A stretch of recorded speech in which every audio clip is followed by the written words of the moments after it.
Hello, welcome all of you my channel जीवन educational academy. तो चलिए, जैसे कि मैंने कहा था कि अगला टॉपिक होता है आप लोगों का उत्सर्जन। तो चलिए उत्सर्जन शुरू करते हैं। तो उत्सर्जन की प्रक्रिया जो होती है वो उत्सर्जन तंत्र के द्वारा होती है। ठीक है, सभी लोग जानते हैं कि भाई सिंपल सी बात है, अगर किसी कार्य को किया जाएगा तो उसके लिए कोई एक ना तंत्र होगा ना। तो उत्सर्जन की क्रिया किसके द्वारा होती है? उत्सर्जन तंत्र के द्वारा होती है। तो पहले उत्सर्जन तंत्र जान लेते हैं, फिर उसके बाद में पूरा सब कुछ जानते हैं। ठीक है, अभी इसको एक बार में एक नज़र में सरसरी नज़र में देखते हैं, फिर आगे उत्सर्जन बताएंगे, उसके बाद में फिर उसको डिटेल में डीपली बताएंगे। ठीक है, तो उत्सर्जन में क्या होता है? मुख्य रूप से उत्सर्जन में क्या आता है? किडनी। क्या आती है? किडनी।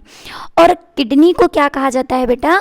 वृक्क कहा जाता है। क्या कहा जाता है? वृक्क कहा जाता है। वृक्क यानी कि किडनी। ठीक है, किडनी याद रखो, किडनी यहाँ पे लिखे दे रहे हैं। ठीक है, किडनी। तो वृक्क यानी कि क्या बेटा? किडनी। ठीक है, सभी लोगों को पता है। किडनी के ऊपर जो होती हैं अधिवृक्क ग्रंथियां होती हैं, जिनको एडिनल ग्लैंड कहते हैं। ग्लैंड कहते हैं, एडिनल ग्लैंड। ठीक है, उसके बाद में क्या होता है कि ये जो हमारी है रुधिर वाहिनियां हैं। ठीक है, जिसमें से एक है जिसको कहते हैं, क्योंकि ये कहाँ पे जा रही हैं? किडनी की तरफ जा रही हैं, इसलिए इनको रीलन धमनी और रीनल सिरा कहते हैं। क्या कहते हैं? रीनल धमनी और क्या कहते हैं? रीनल सिरा कहते हैं। ठीक है, रीनल धमनी में जो होता है ना वो शुद्ध रुधिर होता है, और रीनल जो शिरा होती है उसमें अशुद्ध रुधिर होता है। ठीक है, अब ध्यान से बेटा ये देखना कि जो रीनल धमनी होती है ना, ठीक है, वो हमारी ब्लड को इसमें ले जाती है। ठीक है, और इसमें से ब्लड बाहर जाता है। ठीक, अभी बताएंगे क्यों प्रोसेस है। उसके बाद में फिर जो हमारी किडनियां होती हैं, बाईं किडनी जो होती है हल्का ऊपर और दाहिनी किडनी हल्का नीचे। देखो दिख भी रहा है, बाईं किडनी हल्का ऊपर और दाहिनी किडनी हल्का नीचे होती है। ठीक है, किडनी में ही हमने कहा कि किडनी जो मेन रूप से क्या करती है? उत्सर्जी पदार्थों को निकालने का काम करती है। तो उत्सर्जी पदार्थ मुख्य रूप से क्या आता है? यूरिया आता है। क्या आता है? यूरिया आता है, जो किससे बनता है? अमोनिया गैस से बनता है। किससे बनता है? अमोनिया गैस से। ठीक है, अमोनिया गैस जो होती है बहुत ज़्यादा हानिकारक होती है। और ये अमोनिया गैस कैसे बनती है? जो हम लोग प्रोटीन लेते हैं, प्रोटीन को तोड़ा जाता है एमिनो अम्ल में। किस में तोड़ा जाता है? एमिनो अम्ल में। तो जैसे मान के चलो प्रोटीन किस में टूट रहा है? एमिनो अम्ल में। और एमिनो अम्ल जब टूटेगा तो वो किस में टूटेगा? उसमें से हम कुछ तो ले लेंगे, अमोनिया गैस निकलेगी। अमोनिया गैस बहुत ज़्यादा हानिकारक होती है। जब अमोनिया गैस बहुत ज़्यादा हानिकारक होती है तो क्या होता है? अमोनिया को यकृत के द्वारा यानी कि लीवर के द्वारा, किडनी नहीं लीवर के द्वारा किस में बदल दिया जाता है? यूरिया में। यूरिया किस में मिल जाती है? ब्लड में। तो ये जो हमारा रुधिर आ रहा है इसमें ऑक्सीजन है और साथ में यूरिया भी है। तो ये कहाँ पे जाएगा? किडनी में। और किडनी में इनका निस्पंदन होता है। निस्पंदन की प्रोसेस अभी आगे बताएंगे। तो निस्पंदन होने से क्या होता है? मतलब छनते हैं ये।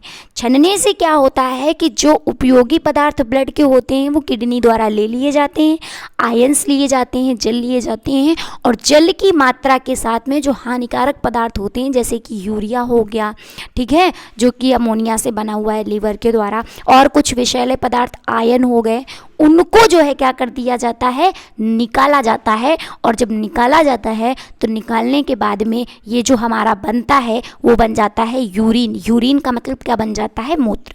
मूत्र बनता है। ठीक है, और ये जो यूरिन है वो यूरिन वाहिनी के द्वारा यानी कि यूटर के द्वारा हो करके कहाँ पे जाता है? यानी कि मूत्राशय में जाता है, जिसको कहते हैं यूनरी ब्लैंड। और यूनरी ब्लैंड से फिर ये कहाँ जाता है? यानी कि यूट्रा के द्वारा शरीर से बाहर निकल जाता है, यानी कि मूत्र के मार्ग के द्वारा शरीर से बाहर निकल जाता है। ठीक है, चलिए अब आगे देखते हैं। तो ये फिलहाल था उत्सर्जन तंत्र। बाकी जब जो हमारा रुधिर से जो यानी कि यूरिया है, विषैले पदार्थ हैं, कुछ आयन है जो हानिकारक हैं, उन सबको जो है यूरिया के रूप में यानी कि यूरिन के रूप में बाहर निकल दिया जाता है टॉयलेट के रूप में। तो जो हमारा ब्लड जो निस्पंदन होने से जो शुद्ध ब्लड होता है वो कहाँ से होता है, यहाँ से होकर के इसमें से फिर पूरे बॉडी में जाता है। ठीक है, तो अब इसमें ऑक्सीजन ले भी लिया जाता है क्योंकि किडनी को भी तो ऑक्सीजन की ज़रूरत पड़ती है, ऑक्सीजन को तो सभी अंगों की ज़रूरत पड़ती है। तो ये ऑक्सीजन युक्त ब्लड आता है जो कि इसमें जाता है किडनी में, और जब किडनी में जाता है तो इसमें से विषैले पदार्थों को यूरिया के रूप में बदला जाता है, ऑक्सीजन ले लिया जाता है, और यानी कि यूरिया यानी कि टॉयलेट के रूप में, यूरिन के रूप में ये बाहर निकल जाता है। और बाकी जो ब्लड है, जो ऑक्सीजन लेने के बाद में कार्बन डाइऑक्साइड जो छोड़ी जाती है वो इसके द्वारा होकर के बाहर चली जाती है। जैसे कि पहले भी हृदय की संरचना में भी हमने बता रखा था कि रेड वाला पोर्शन इसको दर्शाता है जिसमें ऑक्सीजन होता है, और ब्लू वाला किसको दर्शाता है यानी कि नीला वाला किसको दर्शाता है जिसमें कार्बन डाइऑक्साइड होती है। ठीक है, तो इसमें ऑक्सीजन है, इसमें कार्बन डाइऑक्साइड है। क्योंकि ये किडनी में जा रहा है तो सिंपल सी बात है ऑक्सीजन लेकर के जाएगा, और ये किडनी से बाहर निकल रहा है तो सिंपल सी बात है ऑक्सीजन को बाहर कार्बन डाइऑक्साइड को बाहर लेकर के निकलेगा। ठीक है, लेकिन वहीं पर क्या होता है कि ये जो पदार्थ है, ये वाली जो नली है, इसमें सभी के सभी हानिकारक उत्सर्जी पदार्थ हैं। ठीक है, हानिकारक क्या है, उत्सर्जी पदार्थ हैं, यानी कि यूरिया हो गया, अन्य आयंस हो गए, वो किडनी में जाते हैं और किडनी के द्वारा वो किसमें, यूरिन यानी कि मूत्र के रूप में, टॉयलेट के रूप में बाहर निकल जाते हैं। और जो ब्लड बचता है उसमें कार्बन डाइऑक्साइड मिली होती है, वो जो है फिर से कहाँ पे जाता है, हृदय की तरफ चला जाता है। ठीक है, तो ये जो ब्लड आता है, ये वाला जो ब्लड आता है, ये पूरे शरीर से हो करके इसमें आता है, तो लीवर से भी हो करके आता है। तो इसीलिए जो लीवर है वो अमोनिया गैस को किसमें तोड़ चुका होता है, यूरिया में, तो ये यूरिया से यहाँ पर आता है। ठीक है, चलो ये हो गया फिलहाल। तो मेन चीज़ें हमने क्या देखी, किडनी देखी, किडनी के ऊपर एडिनल ग्रंथि यानी कि अधिवृक्क ग्रंथि, उसके बाद में क्या है, जो हमारी ये धमनियां हैं उसको क्या कहेंगे, इनमें शुद्ध रुधिर आता है, रीनल धमनी और रीनल शिरा, रीनल धमनी और रीनल शिरा, एक में शुद्ध रुधिर एक में अशुद्ध रुधिर, धमनी में शुद्ध रुधिर और शिरा में अशुद्ध रुधिर। ठीक है, उसके बाद में मतलब वही कार्बन डाइऑक्साइड वाला। ठीक है, और उसके बाद में दाएं बायां, बाएं किडनी ऊपर होती है, दाएं किडनी नीचे होती है, मूत्रवाहिनी और मूत्राशय, और उसके बाद में मूत्रमार्ग। ठीक है, चलिए ये था फिलहाल आप लोगों का डायग्राम। अब इसके बारे में थोड़ा उत्सर्जन के बारे में जानते हैं, फिर उसके बाद में इसको शुरू करते हैं। ठीक है, ठीक है, तो चलिए देखते हैं सबसे पहले उत्सर्जन क्या होता है।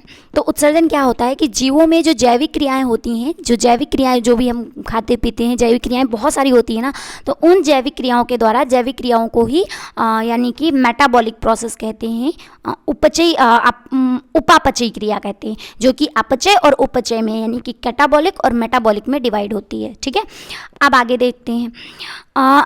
इसमें क्या होता है कि अपशिष्ट पदार्थ भी बनते हैं, जो कि क्या होते हैं, वेस्ट प्रोडक्ट्स होते हैं, यानी कि बेकार पदार्थ होते हैं, और ये हानिकारक भी होते हैं। तो इनको जीव अपने शरीर से क्या करते हैं, बाहर निकालते हैं। तो हानिकारक पदार्थों को शरीर से बाहर निकालने की प्रक्रिया ही क्या है, उत्सर्जन है। तो उत्सर्जन की एक लाइन में आप डिफिनेशन क्या लग सकते हैं, हानिकारक पदार्थों के, शरीर में बने हानिकारक पदार्थों को शरीर से बाहर निकालने की प्रक्रिया को क्या कहते हैं, उत्सर्जन कहते हैं। और यह प्रक्रिया किसके द्वारा होती है, उत्सर्जन तंत्र के द्वारा होती है। ठीक है, तो चलिए बात करते हैं मानव में उत्सर्जन तंत्र। तो मानव में जो है उत्सर्जन तंत्र की अगर पूरी बात करें तो मानव में जो उत्सर्जन की प्रक्रिया है, ऐसा तो है नहीं कि केवल हमने जैसे अभी बताया तो यूरिया ही उत्सर्जी पदार्थ है, कार्बन डाइऑक्साइड भी तो उत्सर्जी पदार्थ है ना।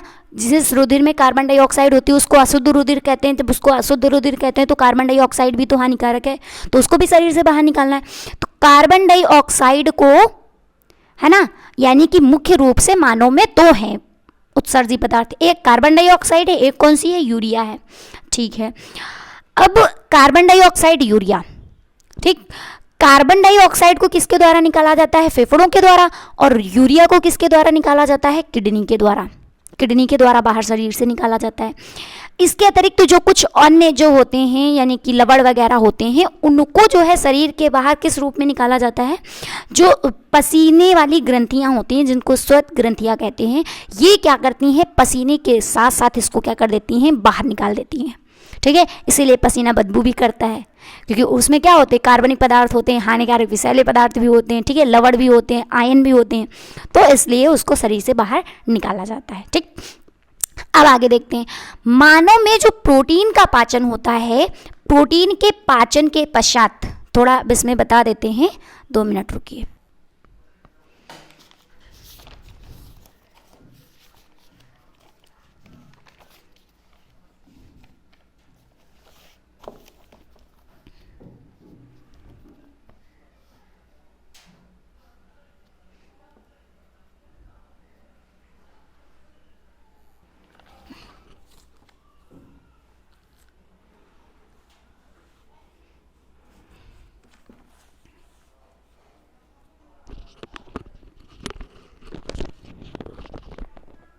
देखते हैं। हेलो, हाँ तो ठीक है, तो चलिए देखते हैं इसके बारे में। तो ये क्या है, अधिवृक्क ग्रंथि यानी कि बाई अधिवृक्क ग्रंथि, और फिर उसके बाद में बाई किडनी ऊपर होती है, दाई किडनी नीचे होती है। इसमें जो हमारा होता है वो क्या आता है बेटा, ये ऑक्सीजन युक्त होता है रुधिर जो कि किडनी में आता है, फिर किडनी से बाहर जाता है तो कार्बन डाइऑक्साइड युक्त होता है। इसमें यूरिया होती है, इसमें क्या होती है, यूरिया होती है। जिस यूरिया होती है अन्य विषैले पदार्थ होते हैं जिसको यूरिन के रूप में यानी कि मूत्रवाहिनी के द्वारा, यूटर के द्वारा बाहर निकाल दिया जाता है, ठीक है। और उसके बाद में ये जो हमारा होता है ये वाला पोर्शन, इसमें जो हमारी ये जो रीनल सिरा होती है इसमें यूरिया नहीं होती है, ये प्योर ब्लड होता है। इसमें केवल कार्बन डाइऑक्साइड होती है जो फेफड़ों में जा करके कार्बन डाइऑक्साइड को भी बाहर निकाल दिया जाता है, ठीक है। अब आगे देखते हैं, तो ये फिलहाल हो गए। अब इसमें क्या होता है, उत्सर्जन। उत्सर्जन तंत्र में जो होता है, उत्सर्जन तंत्र में मुख्य रूप से वृक्क यानी कि किडनी है जो नाइट्रोजन युक्त विषैले पदार्थों को शरीर से बाहर निकालती है। और नाइट्रोजन युक्त विषैले पदार्थ क्या है, यूरिया। क्या है बेटा, यूरिया। तो ये क्या है, यूरिया। यूरिया को क्या करती है, बाहर निकालती है। इसके अतिरिक्त उत्सर्जन तंत्र में इसकी सहायक वाहिनियाँ भी आती हैं जैसे कि हमने बताया। अब आगे संरचना देखते हैं किडनी की। चलिए देखते हैं किडनी की संरचना।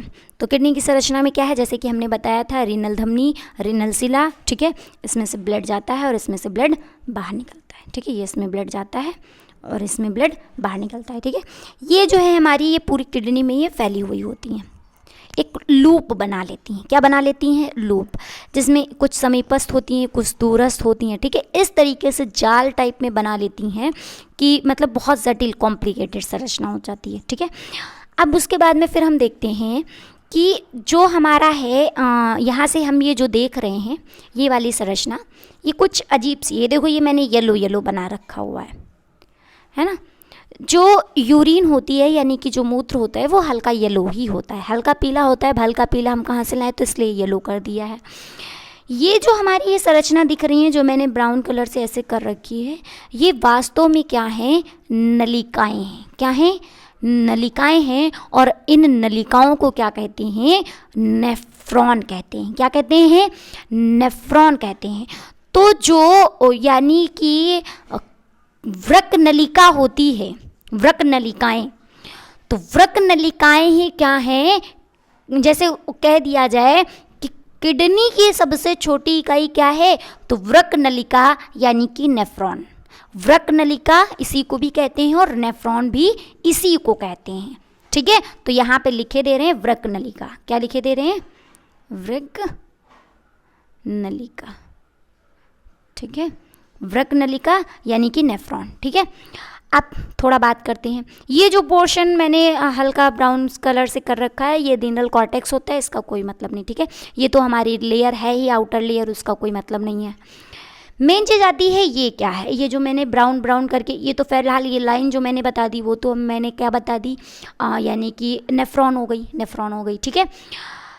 अब क्या होता है कि ये जो हमारी ये जो संरचना बनी हुई है इसको हम कहते हैं रीनल पिरामिड। क्या कहते हैं, रीनल पिरामिड। तो नेफ्रॉन यानी कि जो है नेफ्रॉन नलिकाएं समूह मिलकर के एक पिंड बनाती हैं, एक पिरामिड बनाती हैं, जिसको क्या कहा जाता है, रीनल पिरामिड। क्या कहा जाता है, रीनल पिरामिड। और इसके बाद में जहाँ पे जो हमारा होता है रीनल पोर्शन नहीं होता है, खाली होता है, यानी कि जो हमारी जहाँ पे नलिकाएं नहीं होती हैं उसको रीनल मेड्यूला कहते हैं। रीनल का मतलब ये किडनी ही से ही रिलेटेड है, ठीक है। तो ये जो हमारा पोर्शन जहाँ पे ये वाहिनियाँ नहीं होती हैं यानी कि नलिकाएं नहीं होती हैं, नेफ्रॉन नहीं होता है, उसको रीनल क्या कहते हैं, कॉर्टेक्स कहते हैं। और जहाँ पे रीनल मॉड्यूला होता है उसको क्या कहते हैं, रीनल पिरामिड कहते हैं, ठीक है।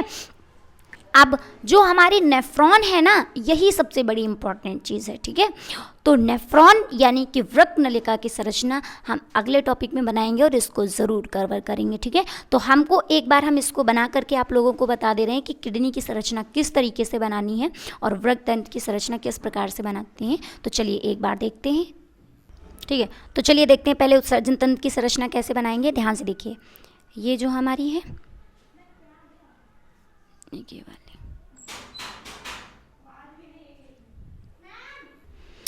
ठीक है बच्चों, किसी कारण बस हमको इसको यहीं पे बंद करना पड़ रहा है, तो अगला टॉपिक इसको हम आगे बताएंगे। आगे बने रहिए, देखिए और चैनल को लाइक, सब्सक्राइब, शेयर जरूर कीजिए। थैंक यू, धन्यवाद।